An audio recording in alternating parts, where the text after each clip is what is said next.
Guys, I'm sorry, we had a technical problem. As you guys can see, technical issues are not only for the major news channels, we also got it. Once in a while, we experience problems. Well, let's start this over again. All over again. Which is okay. So, Jose, the right time, the right choice, this is it. This is the time to choose a different person if you're not happy with what's there. Definitely. Tell us a little bit about it. Okay, the right time because I will be devoted, 100% of my time to work for as a city council for the District 2 in Yonkers, because I have no other jobs. I have nothing else. I'm retired from any other position that I had before. So therefore, I will be able to address the needs of the community in a very promptly and fashionable way where I can listen to the people, be on the streets, listen, to them what the needs are and how I will be able to help them. And Jose, when you're on the streets and people approached you, talk about the situation in Yonkers, the politics of Yonkers, what are they most concerned? What is the priority? What is it that they talk to you the most? Okay, the first one is, as we already know, is affordable housing, or is housing itself. That most people, they are having difficulties paying the rent. People are not finding housing because of the skyrocketing prices on the housing, on any particular apartment. This is one of the major reasons. Also, the other reason is safety. Safety on the streets, being able to walk without concerning about crime. Those are two of the major issues that we have to deal in a better way. Now, Jose, Corazon, your opponent, has been there for a while. And I am sure that the reason why you run against her, or anyone run against whoever, it's because they feel that you can do a better job. I believe that she has failed the community. First of all, initially she voted for term limits. Okay, she says, no, I'm going to vote for term limits because I think that if you are not able to do it in 8 years, you need somebody else to be able to do the job.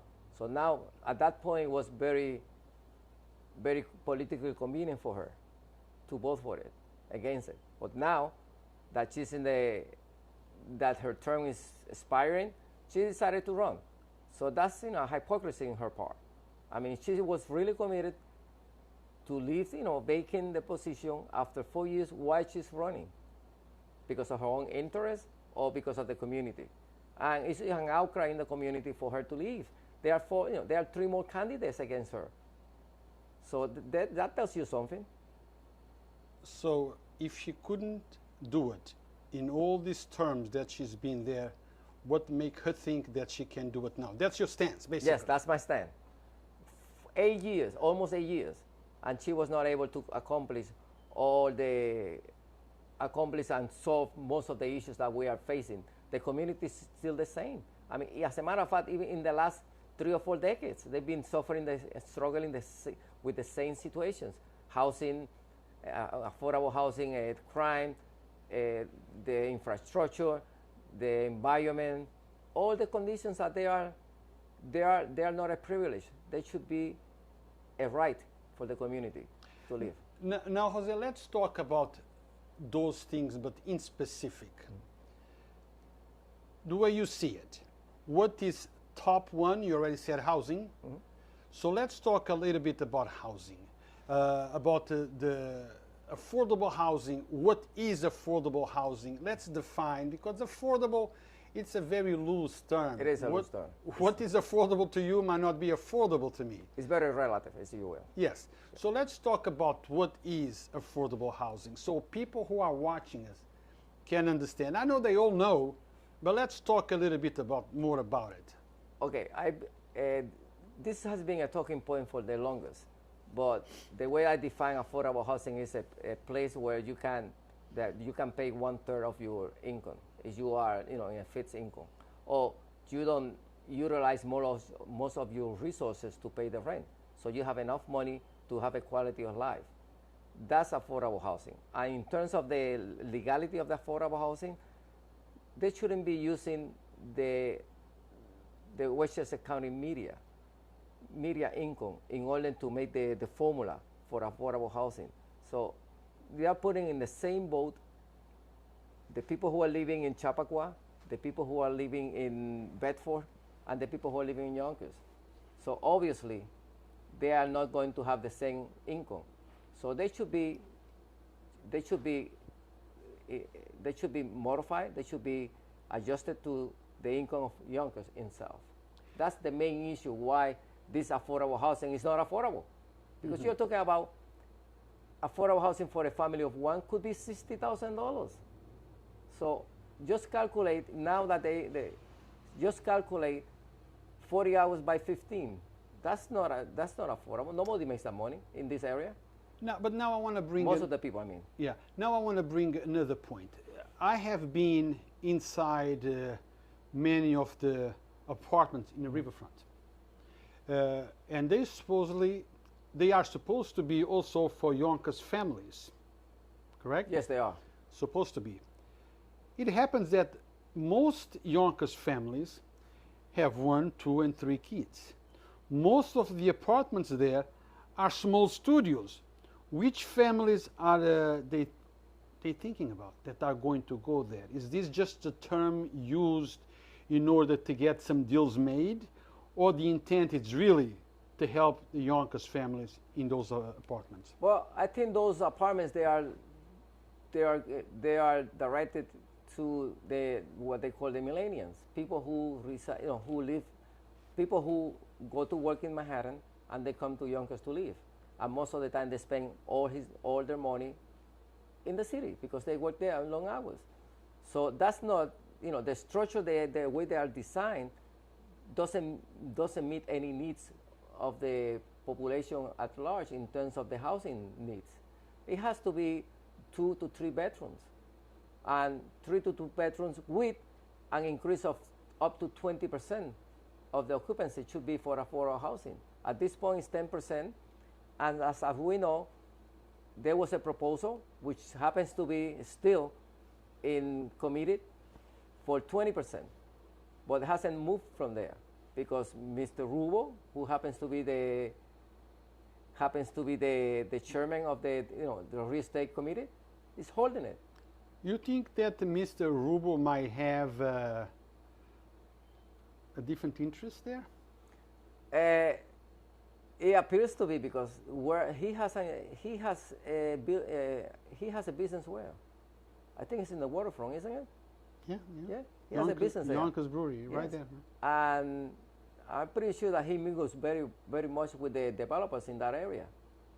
So I don't think that his interest is the Yonkers community. His interest is in himself. Okay. And I'm just wondering why he ended up getting the real estate committee. I mean, he was a Republican at the time. So you know why?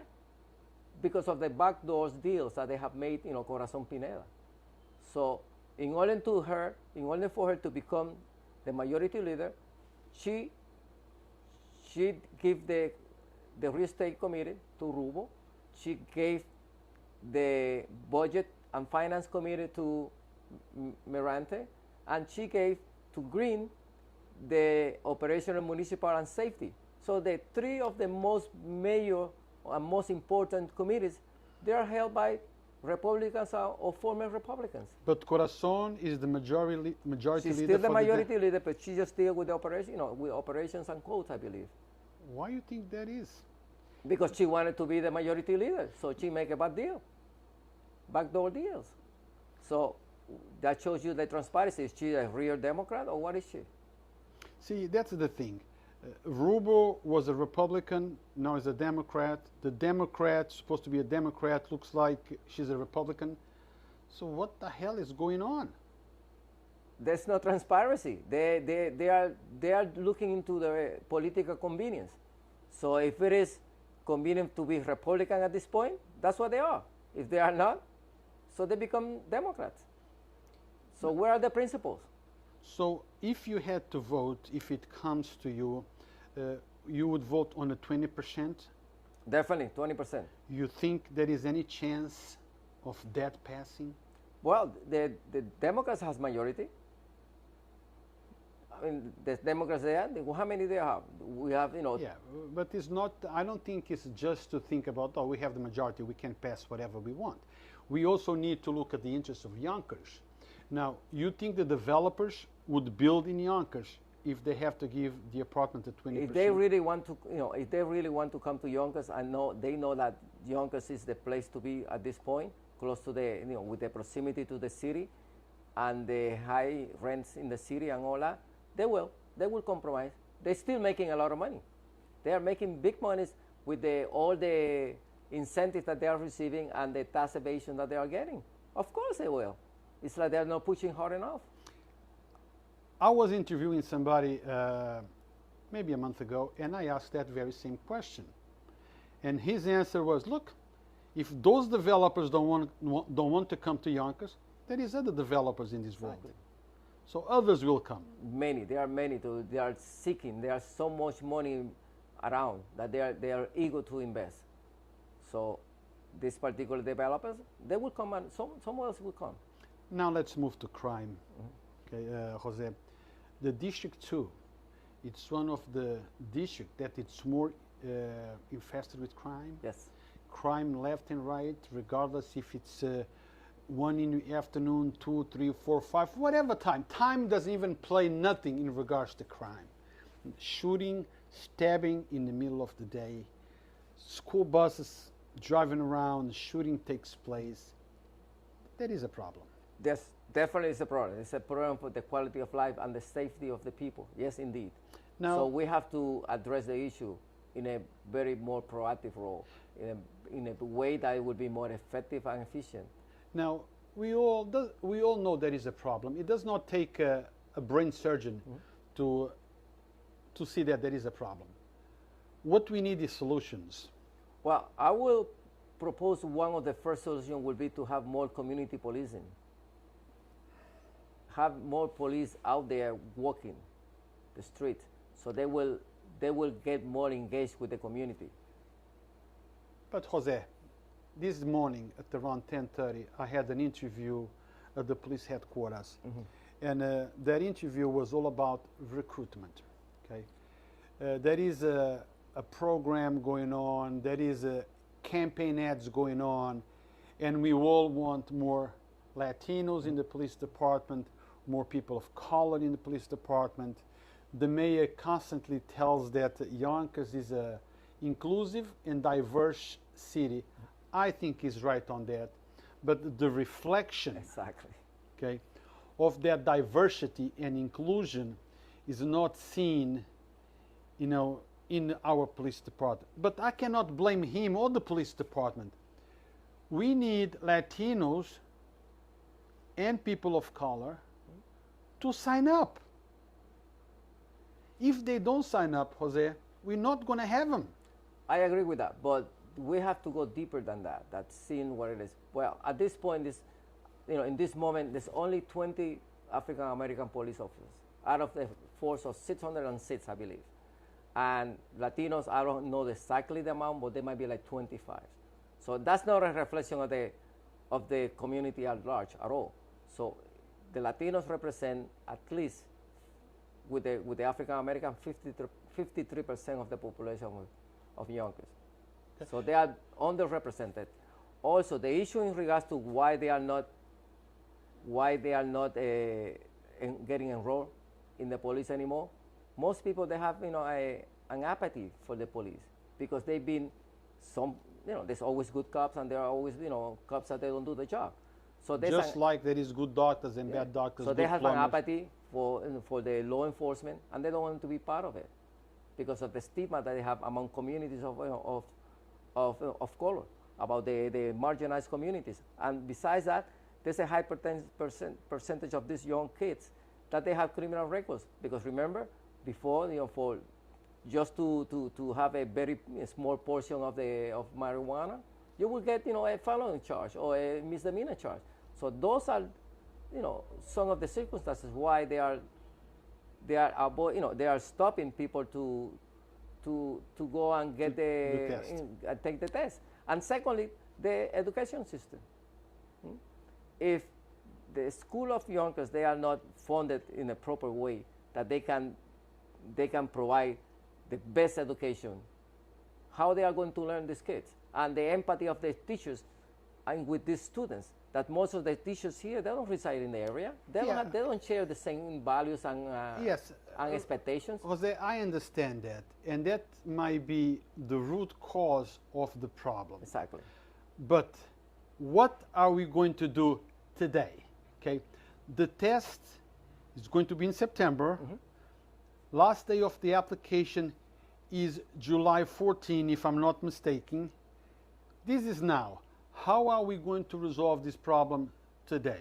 How are we going to get more minority police officers, minority police officers in the police department? How are we going to motivate people of color to join the police department? And I'm asking you these questions not out of the blue, because if you are elected, you have to be part of the solution. Exactly.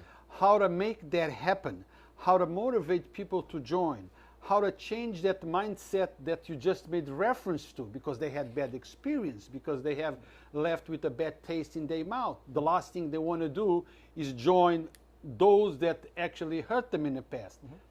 But look, I know how the Yonkers Police Department was in the 70s, the 80s, and early 90s. Things are changing. No, definitely, they have. I have conversation with the commissioner, at one point, and I had seen the new generation. They are more receptive, and they are more willing to be able to respect diversity like the previous ones. No, yes, indeed, it's changing.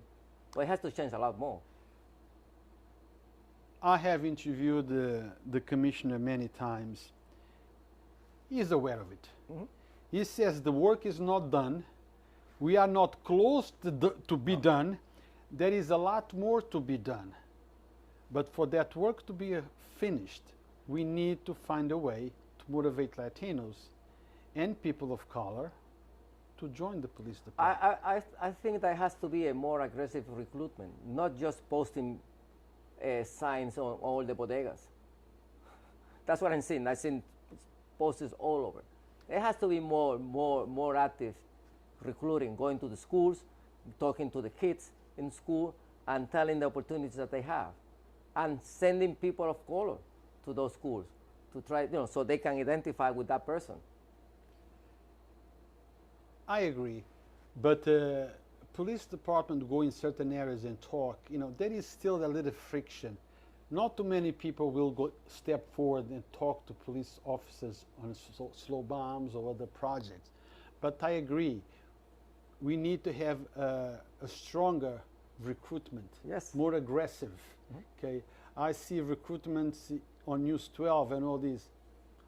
Not many people see News 12 anymore, especially the group of people that they are trying to reach. The young generation, they on social media, they on a social platform, on Instagram.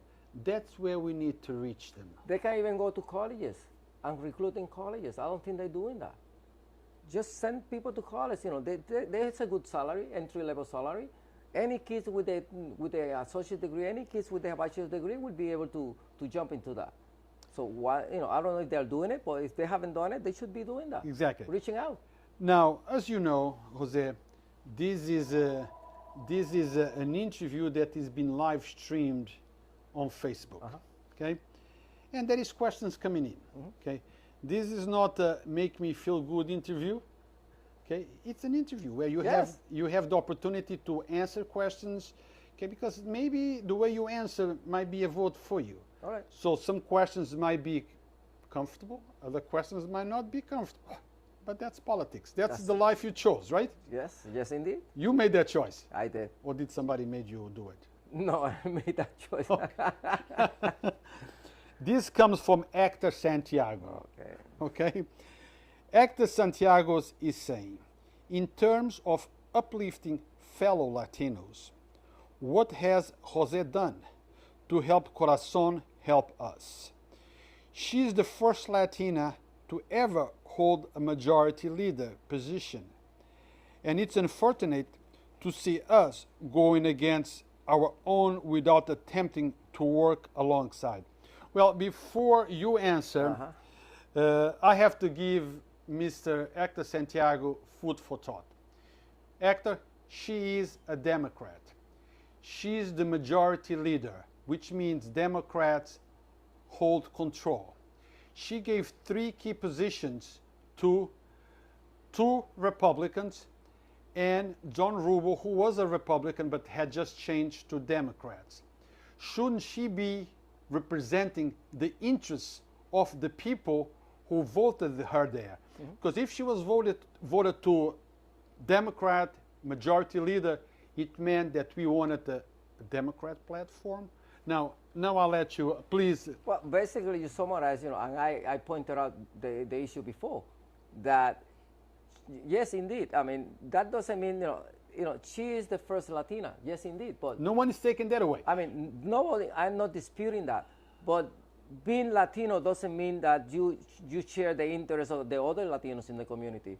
That's, you have to be subjective in the matter, saying that you are Latino, but you are representing the needs of the Latino community. Because you have a surname of Latino, that doesn't mean that you have the same values and interests of the other Latinos in the community. And she felt that when she gave the most important committees to the Republicans, that they can change the whole housing business in Yonkers. Well, Hector, I don't know if it's thanks to Corazon that the cops have cameras. Those cameras on the body cameras was something that was on the works for a while. So let's not fluff things up. Let's be honest with our opinions. So let's be real. Action, not words. And that body camera, the body camera for the police is a pilot project yet. No, I think it's effective now. Immediate for all of it? Yes, I think they're all equipped. I could be wrong, but I believe all the cops have body cameras.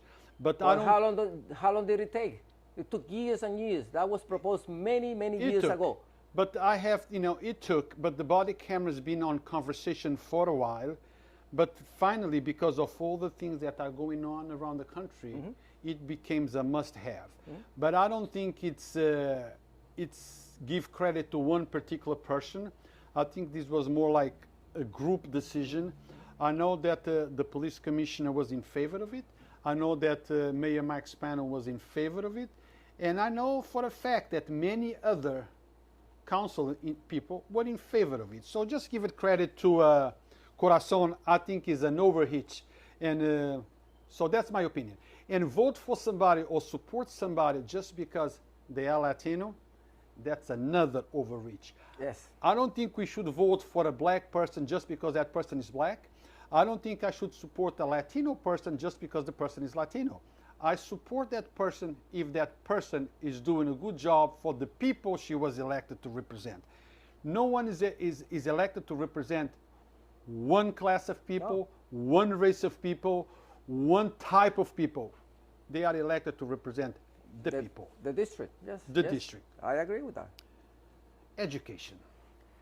This formula, okay? How you see education? What do you think we need? But before we go into education, I would like to hear your thoughts about charter school. Charter school.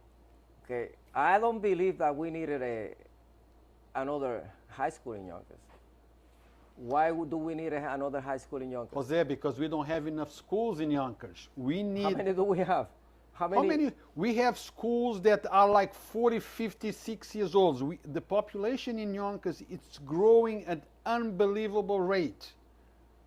We need schools in Yonkers. Yeah, but what I have read about charter schools is that most of the charter schools, they are for profit, isn't it? No. Yes, charter schools. Charter schools, they are for profit. Some of them they are. Well, we talk about Yonkers. Charter schools are part of the Yonkers public schools. Yeah, because Yonkers has to provide, all the services like transportation and other, allocating monies to them. Yes, indeed. And what's wrong with giving a parent the option to choose which school they want to send? But if my son wants to go to school, and I can send him to charter school where I see that he gets the best education for his but are they getting the best education according to the standardized tests? Yes. Charter school is one of the top schools in Westchester, in New York State. Okay, I don't get involved in politics. Okay. I'm just looking this from the parent point of view. If I'm a father or mother, I would like to have an option to choose where I send in my school to. Well, I heard the argument in the past that they, according to at one point, the Board of Education, they felt that there was no need for another high school. And there is a reason for them to feel that way. Okay. But the school is full. So I guess the parents of the kids in Yonkers disagree with the Board of Education. Otherwise, that school would be empty. Yeah, but aren't they bringing kids from other locations like the Bronx? They are. Okay. But at the end of the day, what do we care? We always talk about the future. We always talk about crime. Well, the answer is giving those kids a better education and better options for the future. So if my son is going to get a better education here or there, I want them there. Or at least don't remove that option from me. But let's go back to education, but in a sense of the service that the kids are getting in the public schools, not charters. I just wanted to know your thoughts on charter. On the regular schools, what do you think? Are you happy if you had a child that was in school age? You think the way things are going are correct? No, I don't think they are, especially with through this pandemic. Most of the kids are failing school because of the situation that getting online education has been devastating for the whole community, especially the marginalized people that they didn't at one point didn't have access to the computers and all, so they are failing, they are falling behind. So that's an issue. And secondly, in terms of the share, we are the fourth major city in the state, and we're not getting the formula, and we're not getting adequate funding compared to other ones like Buffalo and Syracuse and so on. So I believe that their representative in the Senate, senator and the legislature should be working harder to ensure that Yonkers get a fair share of it. So that way there will be more monies allocated, and the education should be better. What's in your mind now, current situation in Westchester County, COVID-19? I'm sad to say, and you probably know, that even though COVID is on the way out, the zip code that you will represent if you are elected are one of the districts where COVID is really not going down. It's been devastating in that area. Yes, exactly. Indeed. Yes, because of the outreaching. I think that they, even I remember when they first started, vaccinating, that I went to Noru Hill, that area there close to. You can see that most of the people that they were getting, there was supposed to be location for the south, but most of the people there, they didn't live in the vicinity at all. They were coming from other areas of Yonkers, and they were given, they were given the first opportunity to some. So it was, they were getting the first opportunity, and the people in this area, they were getting a second choice.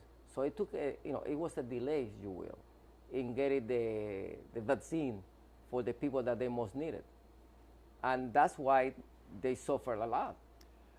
But Jose, that excuse... And it's not an excuse. No. It's something that I saw. I tell you, let me rephrase it. It's not an excuse from you, but that's what was happening then. Right now, anyone who wants to take the vaccine can just walk in, no appointments, just go there. Nevertheless, the second district, still one of the highest districts with COVID-19 infections. It comes education as well, outreaching, because people they don't have the knowledge about the benefits of even in the media they've been discussing, but most people that they live by themselves, they don't know the benefits of the vaccine, that they should get it. And people should be coming more often, or even when they go to the clinical facilities, they should alert them that, just educate them the importance and the families and so on. And also that comes the housing. I mean, sometimes you have in the same household, they're living a lot of people together. And that kind of a cluster situation, triggers more infection. So that comes the housing. You see how important the housing is, that there's not adequate housing. So the extended family, they live all together there, so they are more prone to get infected. Let's say that the elections was yesterday, and Jose Roman was elected the councilman for District 2. For sake of arguments, what would be the first thing that you would be doing, Jose? Well, the first thing I will do is I will remove all the city cars for the people that don't need it, the 24/7 ones. So that's a waste, and I will publicly say that I will not take a car. Like other people that they have said that they wouldn't take it, like Mr. Keita, I believe, and they have taken a car later on. No, I don't need a car. I have my own car. I can utilize my car, so they can save that money to get better uses out of that. Secondly, I would say all of those commissioners and deputy commissioners, they're making big monies, and so they should get a 10% decrease in salary, so that we can use that money in education. So we have to cut the waste in government. Jose, I always tell people, that's my hashtag. Guys, use this hashtag. Actions, not words, is what really matters. The hashtag is just actions, not words. If you really love the city that you live in, if this is your most important job as a commissioner or head of the department or whatever, shouldn't you take a little pay cut to help the city that you love so much? Yes, I will. I will take it. I will myself. I will take it.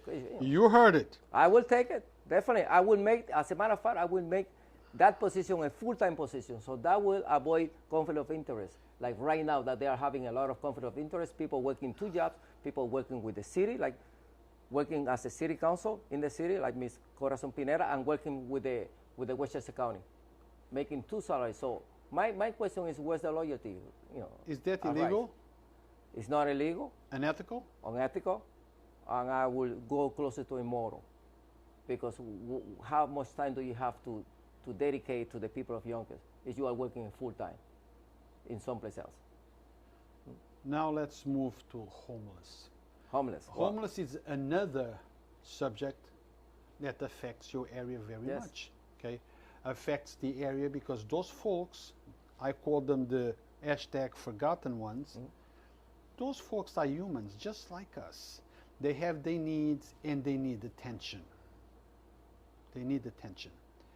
The homeless situation is, as we know, is the primary responsibilities with the county. But it has to be a partnership with the city of Yonkers as well. I heard that before. Yes, it's a county problem, is this. But what? Let me tell you what.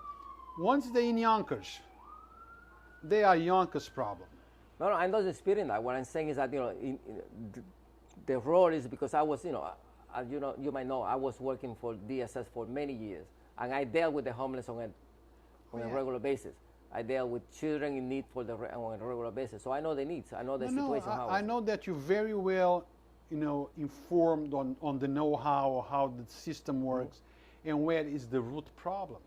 But my point is, once they get to Yonkers, the issue affects many people around. They do. Not just the homeless, the people that don't have a home. Surrounding people. And let me point out that not every homeless don't have a job. Sometimes they have a job, but they cannot afford an apartment. Yes. Okay. Goes back to the housing. Exactly. Gets back to the housing. It affects the business people around Gary Square. Okay. Like restaurants, ballrooms in Gary Square. They have a difficulty renting the place because people, they see the pictures on the web. Oh, beautiful place. Let's check it out so we can have a wedding there. When once they come to check the place out and they park, and next to the car is an individual going to the bathroom. They're just going to walk away. Say, nah, The place is beautiful, but I don't want to expose my guests to this. Well, I would say that we should be able to have a facility to, to accommodate those people that they are here as a homeless, and we don't have it because after 7 o'clock in the morning they have to leave where I'm living at. So what are they doing in the interim? They are just wandering around the Yonkers. There should be like a community center where they provide some services to these people, that they will provide mental health. We haven't spoken about mental health. They provide some mental health, solutions, intervention to these people, because a lot of them, they have mental health issues. And also they should have some areas where they can get some vocational trainings. So they will look their life in a different way. They will look their life, there's hope for them. So right now they are hopeless. And right now they are just wandering around and thinking that nobody cares about it. So if they establish a community center, like remember the sharing community, they used to have a good facility there and they got rid of it. But they moved to elsewhere. They moved to another location, right? Yeah, because they were literally forced to move out of the Getty Square because they want to, we know the process of gentrification that we're having around there. They don't want to have that many people homeless, being there, because that's going to be a very wealthy area. So they don't want to see that. That's like a stigma according to them. So they want to purify, if you will. I mean, for lack of a better word. So I believe that I will propose to have, with a joint venture with the county, a facility where they can do during the day, like a day program.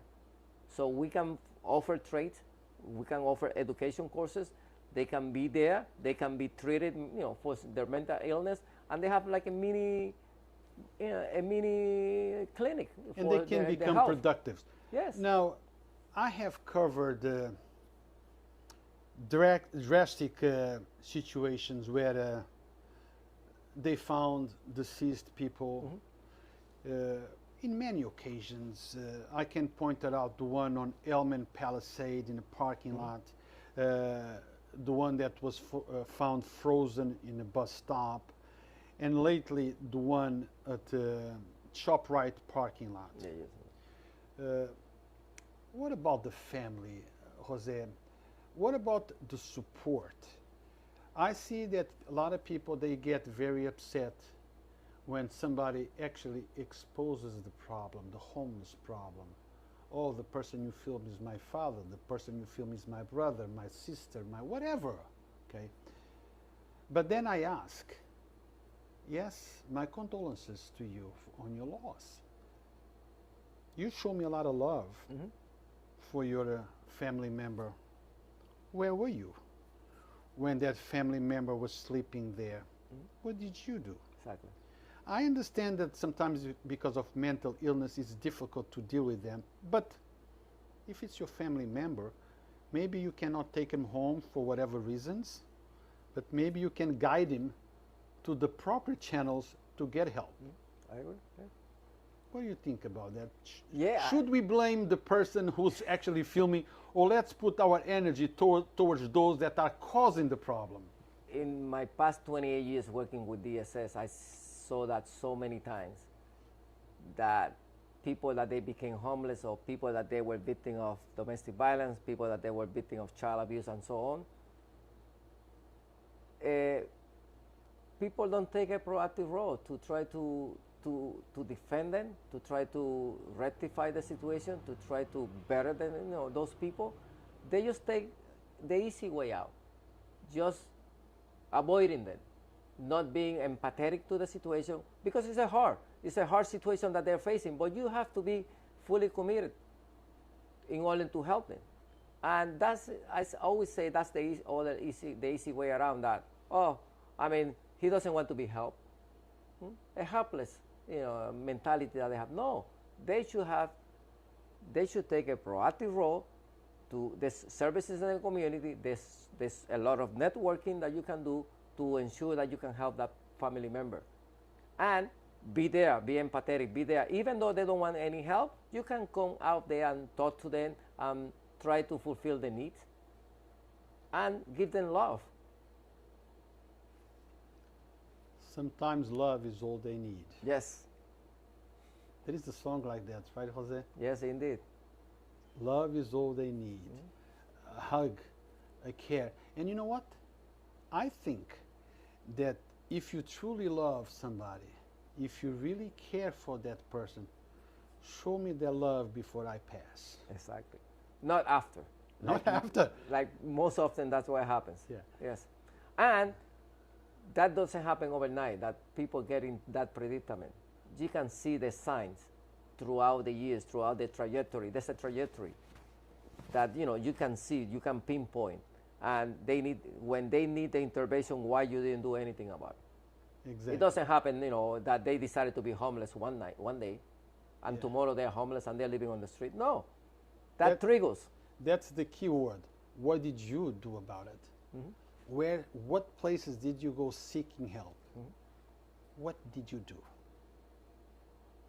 What else, Jose? What else we go? Because you see, this is an organic and dynamic conversation. Mm-hmm. Because I always felt that people, very often, they don't vote based on issues. They should. But they vote based on, how do I like that person? Is this person in line with my priorities? Mm-hmm. Does he represent me well? So I'm asking you all type of questions that perhaps have nothing to do with what you would be doing if you were to become elected. But people are going to vote based on Jose Roman the man. Yes. As a matter of fact, as a community activist, I'm always on the move, helping people. I go take people to, I'm not Dominican, I take people to the Dominican embassy to help them out. Tell us a little bit, because this navigating the system. I take, this friend, the lady that we tried to do the interview before, yes, Rosita, I take her to the doctor on a regular basis.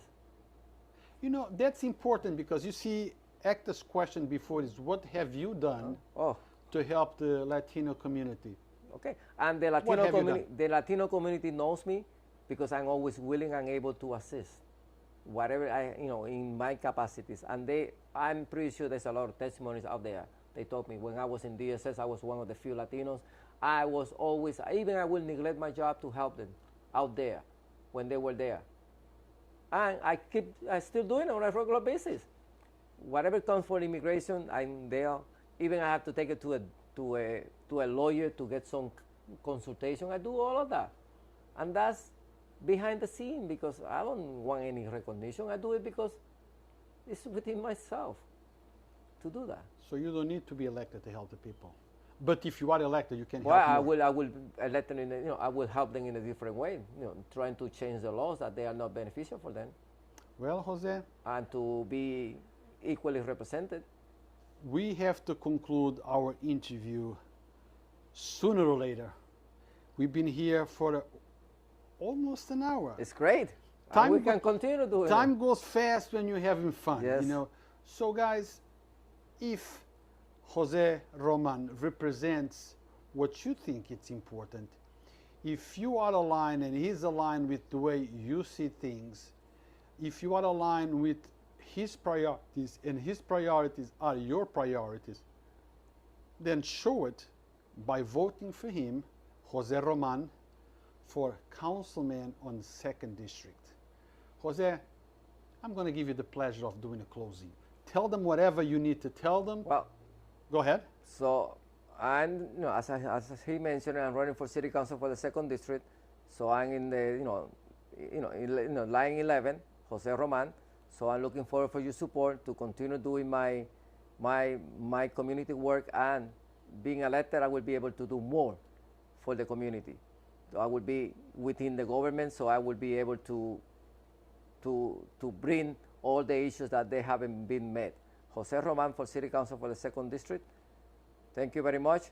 And the primaries, the elections starts, the early voting starts on June 12th on through the 20th, and the regular election is on the 22nd. So Jose Roman, I'm here, always available. You have my phone number, my personal phone number is on the phone card.